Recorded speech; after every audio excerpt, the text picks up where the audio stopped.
नमस्कार दोस्तों, मैं राजकुमार मौर्य प्रखर इंडिया यूट्यूब चैनल में आपका स्वागत है। बहुत बड़ी खबर आ चुकी है उत्तर प्रदेश की राजनीति से, बहुजन समाज पार्टी को लेकर, समाजवादी पार्टी को लेकर।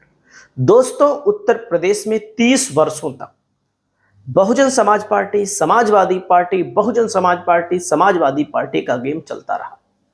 लेकिन उत्तर प्रदेश में भारतीय जनता पार्टी ने 2017 में अपनी सरकार बना ली, तो बहुजन समाज पार्टी का जो जनाधार है वो लगातार गिरता हुआ चला आ रहा है। 2017 के बाद 2022 में देखिए, 2024 में देखिए, 2022 में तो बहुजन समाज पार्टी केवल एक सीट जीत पाई।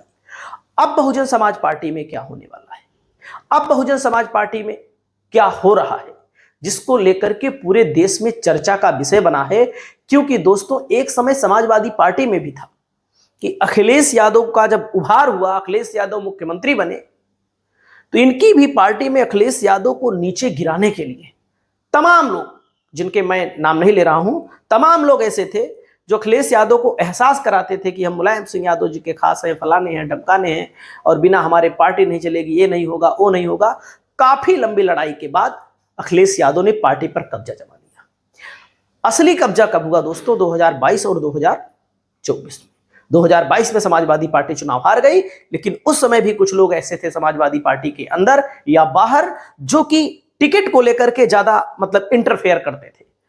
तो 2024 में अखिलेश यादव ने अपने मन से टिकट बांटा, एक एक टिकट अपने मन से बांटा, किसी की नहीं सुनी, तो अखिलेश यादव को सफलता मिली। और उसके बाद दोस्तों, अब 2027 में भी समाजवादी पार्टी यही करने जा रही है, जिसको लेकर अखिलेश यादव कह चुके हैं कि टिकट को लेकर के कोई समझौता नहीं होने वाला है, क्योंकि जो अंदर के लोग होते हैं, जो इर्द गिर्द के लोग होते हैं, वह गुमराह करते हैं। अब हाल बहुजन समाज पार्टी का क्या है? बहुजन समाज पार्टी में यही है, आकाश आनंद का उभार बसपा के कैडर के लोग देखना चाहते हैं, लेकिन बहन जी कभी आकाश आनंद को आगे बढ़ाती हैं और कभी पीछे खींच लेती हैं। अब तो हद यह हो गई है दोस्तों, आकाश आनंद के ससुर को एक बार निकाला गया, फिर बहन कुमारी मायावती जी ने कहा कि भाई आकाश आनंद के ससुर ने माफी मांग ली है, तो इनको हम दोबारा ले रहे हैं, अब भविष्य में गलती नहीं करेंगे। अब फिर आकाश आनंद के ससुर अशोक सिद्धार्थ को निकाल दिया गया, क्योंकि ये राज्यसभा के सांसद रहे दोस्तों, एमएलसी रहे, डायरेक्ट इन्होंने चुनाव नहीं लड़ा। लेकिन दोस्तों, राजनीति में अगर कोई व्यक्ति है तो जाहिर सी बात है कि अगर कहीं से निकाला जाएगा, कहीं जाएगा, और आरोप लगाया जा रहा है बहन जी के द्वारा कि भाई पार्टी विरोधी गतिविधि में ये लोग सम्मिलित थे। और बहुजन समाज पार्टी में ये नियम रहा है, चाहे जिला स्तर की कोई मामले हो या फिर राज्य या राष्ट्रीय स्तर के कोई मामले हो, केवल यही कहा जाता है पार्टी विरोधी गतिविधि के कारण निष्कासित किया गया। और तमाम दोस्तों नेता, नसीमुद्दीन सिद्दीकी जैसे नेता निकले, बसपा ने ही बनाया, मान्यवर काशीराम के ही चेले थे लोग, स्वामी प्रसाद मौर्य हो, इंद्रजीत सरोज हो, लालजी वर्मा हो, और दद्दू प्रसाद हो, आप देख लीजिए, रामचल राजभर हो, आरके चौधरी हो, बहुत लंबी लिस्ट है बहुजन समाज पार्टी के नेताओं की। लेकिन आज बहुजन समाज पार्टी में बहन जी के बाद कौन नेता है जिसकी स्वीकार्यता हो, जिसको लोग सुनते हो? बहन जी तो कभी कभी अपना प्रेस कॉन्फ्रेंस करने आ जाती हैं, पढ़ के चली जाती हैं, ट्वीट कभी कभी आता है, जब भी आता है लंबा चौड़ा ही आता है, और जैसा कि ट्वीट आया और आकाश आनंद के ससुर को पार्टी से निष्कासित कर दिया गया। दोस्तों, आकाश आनंद के अंदर वो ताकत है कि बहुजन समाज पार्टी की खोई हुई ताकत को वापस ला सकते हैं। बहुजन समाज पार्टी आज भी मजबूती से चुनाव लड़ जाए तो बिना बहुजन समाज पार्टी की सरकार नहीं बनेगी, ये मैं आपको दावे के साथ बता रहा हूं। चाहे भाजपा हो, चाहे सपा हो, चाहे कांग्रेस हो, बहुजन समाज पार्टी की प्रमुख बहन कुमारी मायावती जी खुद या तो प्रचार करें, खुद दमखम के साथ बढ़िया कैंडिडेट उतारें और चुनाव लड़ें, या अपने भतीजे को आगे कर दें। इनके भतीजे के अंदर एक क्वालिटी है, जिसको लेकर के लोकसभा का जब चुनाव हो रहा था, सीतापुर में एक रैली हुई थी और आकाश आनंद ने जो भाषण दिया था, उसके बाद इनको हटा दिया गया तत्काल प्रभाव से, जो कि अब आकाश आनंद के ससुर को लेकर के सोशल मीडिया पर चर्चा हो रही है। क्या हो रही है उसको बता रहे, देख सकते हैं। मायावती बोली, यूपी में उम्मीदवार मैं ही तय करूंगी, आकाश सिर्फ मेरी मंजूरी से करेंगे घोषणा, अफवाहों से सावधान रहें। बिल्कुल सही बात है। मायावती ने अपने संधि पर फिर लिया एक्शन, आकाश आनंद के ससुर को पार्टी से निकाला। दोस्तों, एक्शन हो गया है, पार्टी से निकाला गया है। इनको 5 राज्यों की जिम्मेदारी दी गई थी, दिल्ली, कर्नाटक, उड़ीसा, पश्चिम बंगाल जैसे प्रभार को वापस ले लिया गया है। और दोस्तों क्या कहा गया है, और इनके साथ ही साथ बीएसपी के कोऑर्डिनेटर रणधीर सिंह बेनीवाल को भी पार्टी से बाहर का रास्ता दिखा दिया गया है। अब आधिकारिक पोस्ट किया गया है बहन कुमारी मायावती जी से। आप देखिए यहाँ पर, कर्नाटक, उड़ीसा, पश्चिम बंगाल राज्यों से शिकायतें मिलने पर अशोक सिद्धार्थ के खिलाफ कार्यवाही की गई है। यूपी विधानसभा आम चुनाव के सघन अभियान को प्रभावित करने के षड्यंत्र का आरोप यहां पर लगा है दोस्तों कि 2027 में जो चुनाव होने वाला है, षड्यंत्र किसके लिए करेंगे ये लोग? भाई भाजपा की सरकार है, भाजपा के लिए तो कोई षड्यंत्र हो नहीं सकता, या हो भी सकता है तो आप लोग बताइए। सपा कांग्रेस क्या सपा कांग्रेस के संपर्क में थे?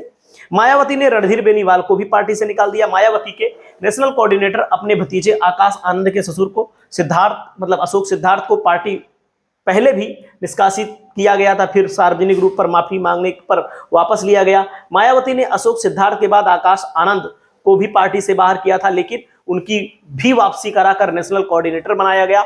मायावती ने शनिवार को ही स्वयं ही टिकट फाइनल करने को लेकर के एक्स पर एक पोस्ट लिखा था। मायावती बहुत नाराज हैं, अब अशोक सिद्धार्थ को वापस नहीं लेंगी। तो दोस्तों, बहुजन समाज पार्टी में जब अशोक सिद्धार्थ की वापसी नहीं होगी, अब रामजी गौतम को पुनः पंजाब का प्रभारी बनाया गया है। इकलौते राज्यसभा के सांसद बचे हैं, मतलब कि सांसद के तौर पर केवल एक ही सांसद हैं, वो भी है दोस्तों 2026-27 में खत्म हो जाएगा। और रामजी गौतम केवल एक राज्यसभा के सांसद बचे हैं, कोई लोकसभा में सांसद बहुजन समाज पार्टी का नहीं है पूरे देश में। राज्यसभा में केवल ये बचे हैं। उसके अलावा विधानसभा के उत्तर प्रदेश में केवल एक विधायक है। 2024 का लोकसभा चुनाव हुआ, कोई सीट बसपा नहीं जीत पाई। तो दोस्तों, क्या हो गया है बसपा को? अशोक सिद्धार्थ के बारे में जानते हैं। एमएलसी रहे 2009 से 15 तक दोस्तों। 2016 5 जुलाई को बहन कुमारी मायावती जी ने राज्यसभा भेज दिया। 5 जुलाई 2022 तक बहुजन समाज पार्टी के कोटे से राज्यसभा के सांसद रहे अशोक सिद्धार्थ। पार्टी में विभिन्न राज्यों के केंद्रीय समन्वय प्रभारी के तौर पर काम किया, सीधे चुनाव नहीं लड़े। लेकिन अब चर्चा चल चुकी है, क्या बहन कुमारी मायावती जी ने जब अशोक सिद्धार्थ को एक बार निकाला और एक बार लाया, तो अब बहुत बड़ा बदलाव होने जा रहा है। अब चर्चाएं शुरू हो चुकी हैं कि जब अशोक सिद्धार्थ का जन्म 5 फरवरी 1965 को फर्रुखाबाद के कायमगंज में हुआ, तो दोस्तों पेशे से डॉक्टर थे, बामसेब से जुड़े, पार्टी के संगठन में जिला अध्यक्ष से लेकर मंडल अध्यक्ष तक की कई जिम्मेदारियां निभाई। 2009 में उन्हें विधान परिषद भेजा गया। 2016 से 22 तक राज्यसभा के सांसद रहे।